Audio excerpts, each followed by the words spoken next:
সেখানে যখন আমরা শোক দিবস পালন করি, সেখানে তারা কি লুঙ্গি ডান্স করে।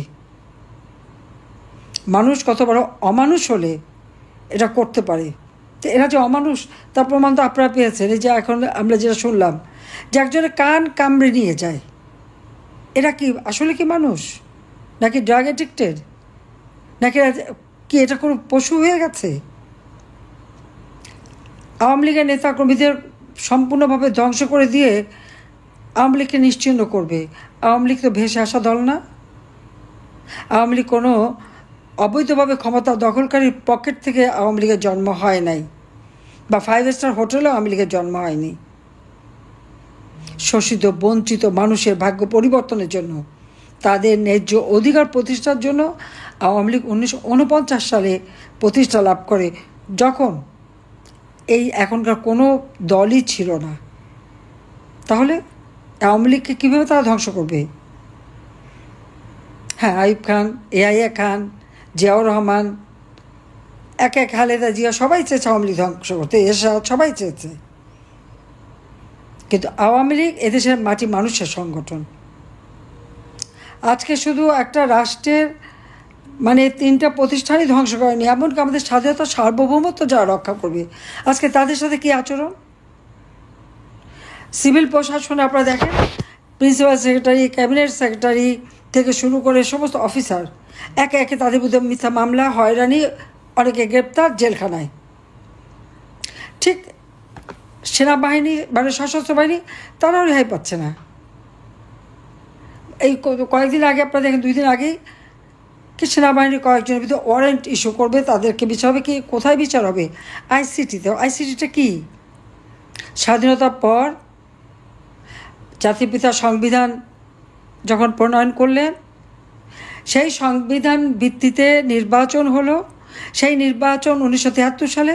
নির্বাচনের পর সেই পার্লামেন্টে যুদ্ধ অপরাধীদের বিচারের জন্য এই আইসিটি গঠন করা হয়।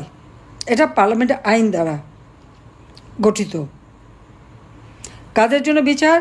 যারা মহান মুক্তিযুদ্ধে পাকিস্তানি হানাদার বাহিনীর দোসর ছিল, আলবদর, আল-শাম রাজাকার বাহিনী করে এদেশে গণহত্যা, নারী নির্যাতন, নারীদের ক্যাম্পে দিয়ে দেওয়া, লুটপাট, অগ্নিসংযোগ, ধর্ষণ এগুলি করেছে, তাদের বিরুদ্ধে বিচার।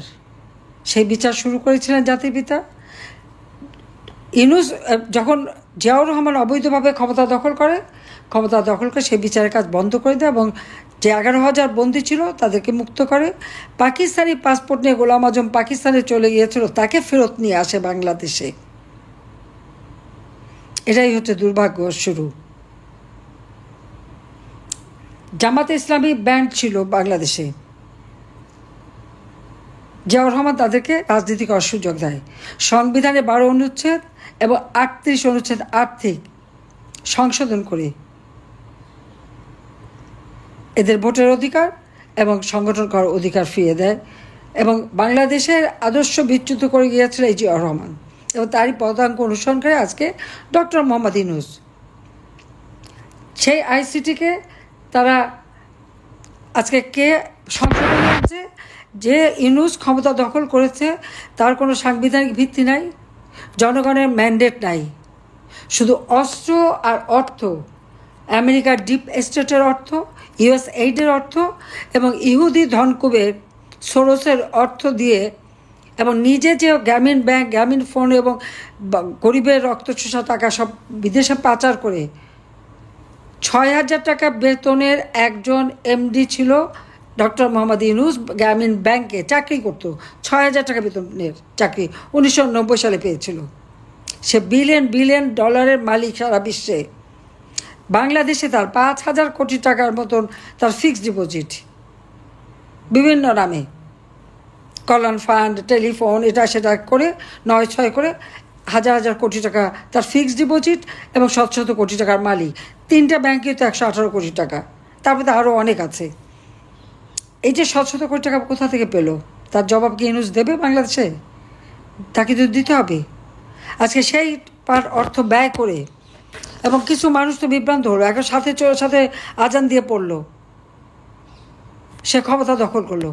এখানে আমার দুঃখটা হলো, এই যে দিন রাত অক্লান্ত পরিশ্রম করে মানুষের যে আর্থসামাজিক উন্নতি যে করলাম, মানুষ যে আরামে চলতে পারছে, নিরাপদে থাকতে পারছে, কাজ করে খেতে পারছে, আর্থিকভাবে তারা উপার্জন করতে সক্ষম হচ্ছে, এই কথাটা কেউ একবার চিন্তা করলো না? অন্তত আমার সময় তো আমি দাবি করতে পারি যে আমার সময় কোনো নারীকে তো বেজ্জতি হতে হতো না, দিনরাত তারা নিরাপদে চলতে পারতো। ছিনতাই, ডাকাতি এগুলো তো আমি কমে ফেলেছিলাম, কারণ প্রত্যেক মানুষের কর্মসংস্থান ব্যবস্থা, উপার্জনের ব্যবস্থা করে দিয়েছি। প্রত্যেকটা গ্রামকে আমি শহর করে দিয়েছি, প্রত্যেক ঘরে ঘরে বিদ্যুৎ পৌঁছে দিয়েছি। এখনও তো সেই সুবিধা সবাই ভোগ করছেন। আমার হাতে করা জিনিস ভোগ করছেন না এটা তো তা না। আমরা খারাপ হয়ে গেলাম, কিন্তু আমাদের করা জিনিসগুলি খুব ভালো, সেটা তো গেল।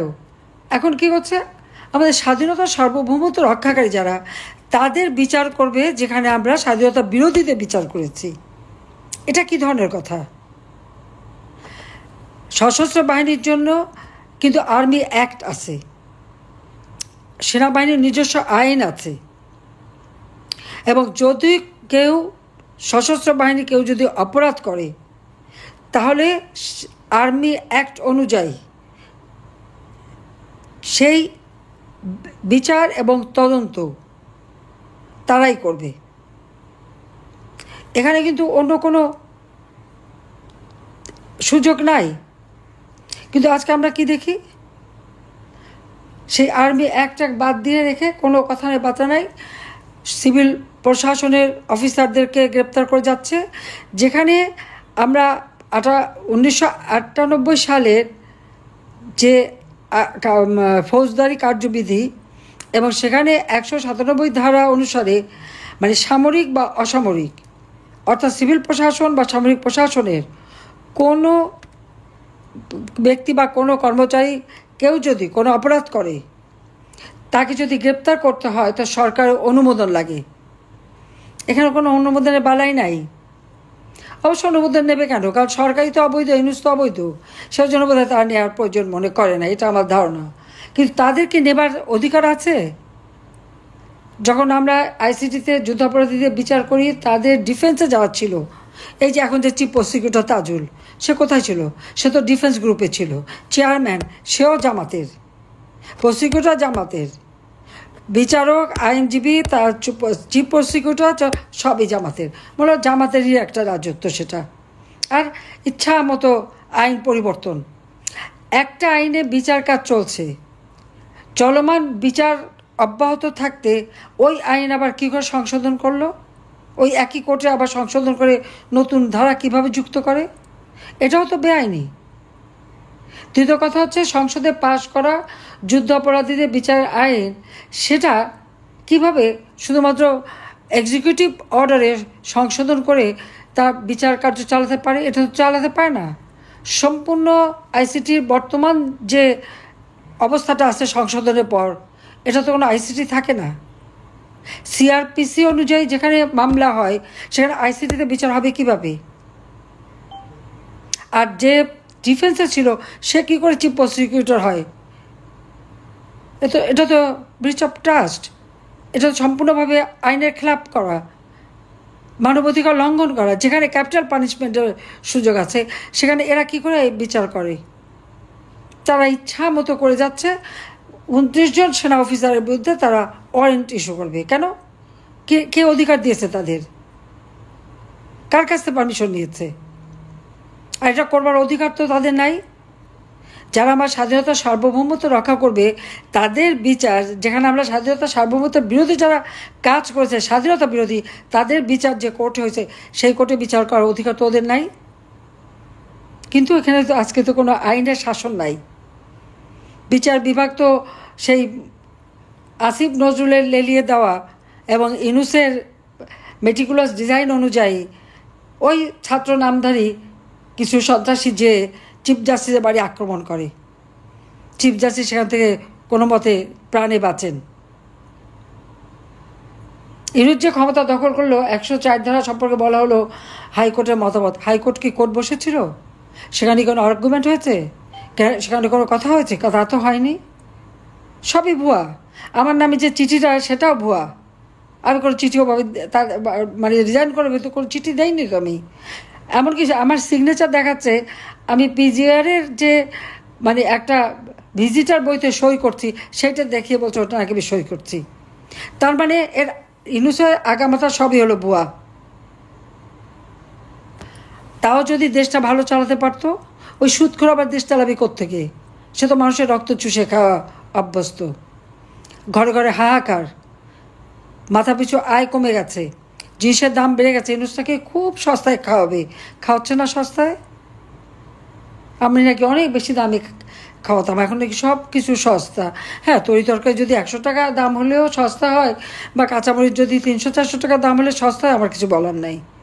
কিন্তু যারা তখন গাল ভরে বলতো, তারা কোথায়? তাদের ন্যায় নীতির কথা গেল কোথায়?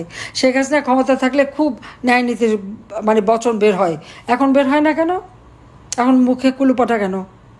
কারণ আছে, কেউ কথা বলতে পারবে না, সবার মুখ বন্ধ। এই সরকারের সমালোচনা করলে ওই যে সেই বিভুরঞ্জনের মতো লাশ হয়ে নদীতে ভাসতে হবে, প্রতিষ্ঠান আগুনে পোড়ানো হবে। এখন আর কারো গলায় স্বর পাওয়া যায় না। কাজে এই অবস্থার থেকে দেশ আর জাতিকে মুক্ত করতে হবে, আর মুক্ত করতে পারে একমাত্র আওয়ামী লীগই। কারণ আওয়ামী লীগ ছাড়া বাংলাদেশের মানুষের ভাগ্য আর কেউ পরিবর্তন করেনি, কোনদিন করবেও না।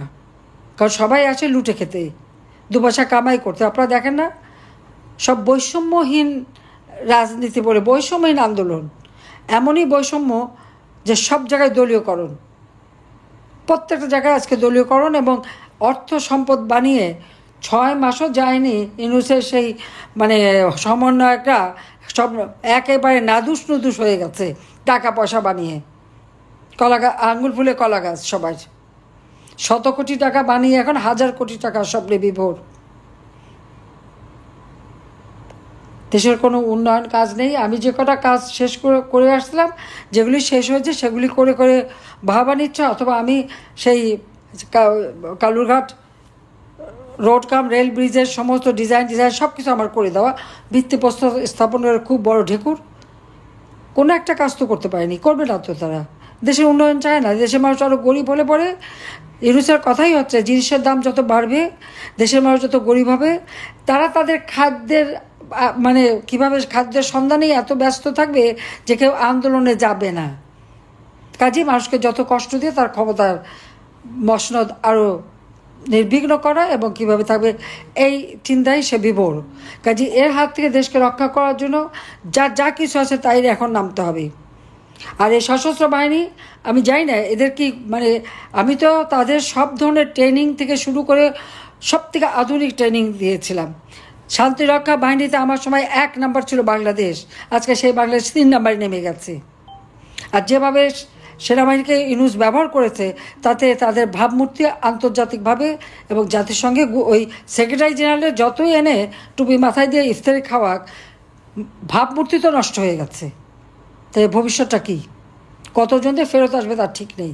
আমি তো বলে বলে ঠিকঠাক করে দিয়েছিলাম, কিন্তু আজকে সেই শেষ। আর তারপর এই সমস্ত অফিসারদের বিরুদ্ধে তারা কিভাবে, কোন সাহসে তারা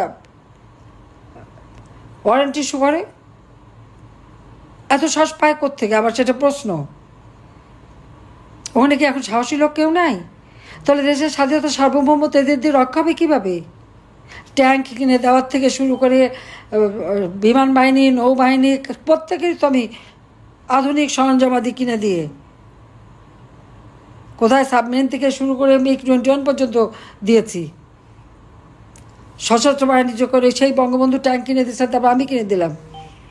হ্যাঁ, ওটা বোধহয় শুধু আমাদের হত্যার জন্য ব্যবহার হতে পারে, আর এখন আর তা হয় না, এটা হলো কথা। তো এইভাবে দেশের মানুষ, সশস্ত্র বাহিনী, সিভিল প্রশাসনের আমাদের সেই সচিবরা, আরে তারা কাজ করছে বলেই তো দেশটা এত উন্নতি হয়েছে, নইলে কি এত তাড়াতাড়ি এত দেশের উন্নতি হয় নাকি? আজকে তাদেরকে মিথ্যা মামলা দিয়ে হয়রানি করা। আর আওয়ামী লীগ তো আছেই, আওয়ামী লীগের তো সব অপরাধ, বড় অপরাধ। আওয়ামী লীগ স্বাধীন করলো কেন? পাকিস্তানি হানাদার বাহিনীর বুটের লাথি খেতে খেতে যদি বেঁচে থাকতে পারতো, খুব খুশি হতো, ওদের পা ধরে ধরে পানি খেত। আবার সেটাই তারা চায়, কিন্তু বাংলাদেশের মানুষ তা চায় না। বাংলাদেশের মানুষ রক্ত দিয়ে স্বাধীনতা নিচ্ছে, এই স্বাধীনতাকে রক্ষা করা, স্বাধীনতার সুফল জনগণের কাছে পৌঁছে দেওয়া, জনগণের জীবনে আবার শান্তি ফিরিয়ে আনা, অর্থনৈতিক উন্নতি ফিরিয়ে আনা একমাত্র আওয়ামী লীগ পারে এবং আওয়ামী লীগই করবে ইনশাল্লাহ। তাই আওয়ামী লীগের সকল নেতাকর্মী সব ভয়ভীতি ঊর্ধ্বে উঠে সব এগিয়ে যেতে হবে, সবাইকে ঐক্যবদ্ধ হতে হবে। আর মুজিবনগর যেখানে স্বাধীনতার সেই শপথ নিয়েছে, সেখানে জনগণের জন্য শপথ নিয়ে সবাইকে একসাথে দাঁড়াতে হবে। সেই আহ্বান জানিয়ে আমার বক্তব্য শেষ করছি। জয় বাংলা, জয় বঙ্গবন্ধু, বাংলাদেশ চিরজীবী হোক। খোদা হাফিজ।